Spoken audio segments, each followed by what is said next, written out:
இந்தியாவிலேயே பெண்கள் அதிகமா வேலைக்கு போற மாநிலம்னு பாத்தீங்கன்னா நம்முடைய தமிழ்நாடு. அதே மாதிரி இந்தியாவிலேயே பெண்களுக்கு எதிரான குற்றங்கள் அதிகமா நடக்கிற மாநிலங்கள் எதுன்னு எடுத்து பாத்தீங்கன்னா உத்தரப்பிரதேசம், மகாராஷ்டிரா, ராஜஸ்தான், மத்திய பிரதேசம். இந்த 4 மாநிலங்களையும் ஆட்சி செய்து கொண்டிருப்பது பாஜக அரசு. பெண்களுக்கு இவ்வளவு கொடுமைகளை செஞ்சுட்டு தமிழ்நாட்டுக்கு வந்து பெண்கள்கிட்ட வந்து ஓட்டு கேட்கறது வெட்கமா இல்லையா திரு மோடி அவர்கள் என்று உங்களை பார்த்து தமிழ்நாட்டு பெண்கள் கேட்கிறாங்க.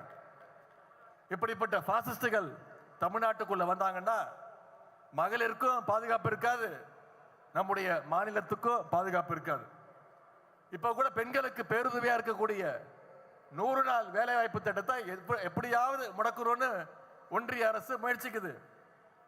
இவ்வளவு நாளா 100 நாள் வேலை திட்டத்துக்கு நிதியை ஒதுக்காம இழுத்தடிச்சாங்க. இன்னைக்கு அந்த நிதி சுமையை நம்முடைய மாநில அரசு மேல திணிக்க முயற்சிக்கிறாங்க. இதையும் நம்முடைய முதலமைச்சர் தான் முதல் ஆளா எதிர்த்து குரல் கொடுத்திருக்கிறார்.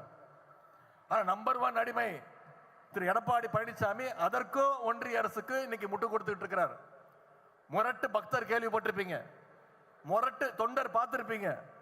ஆனா இன்னைக்கு ஒரு முரட்டு அடிமையை நம்ம கண்ணு முன்னாடி நடத்தி காட்டுறார் திரு எடப்பாடி பழனிசாமி அவர்கள்.